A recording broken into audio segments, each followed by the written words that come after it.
IPL खेलाड़ी नीलाम प्रक्रिया प्रथम थर पर दुबई डिसेम्बर 19 तारिख में होगाक जाऊँगी।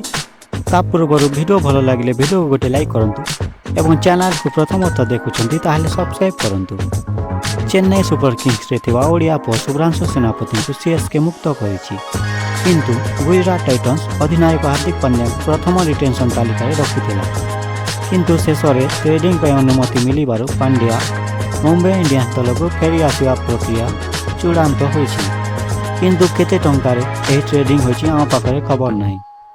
तांको लीग मूल्य 15 कोटी थिबारु यह से बयाय रखिथिबा विश्वास करा जाउछि।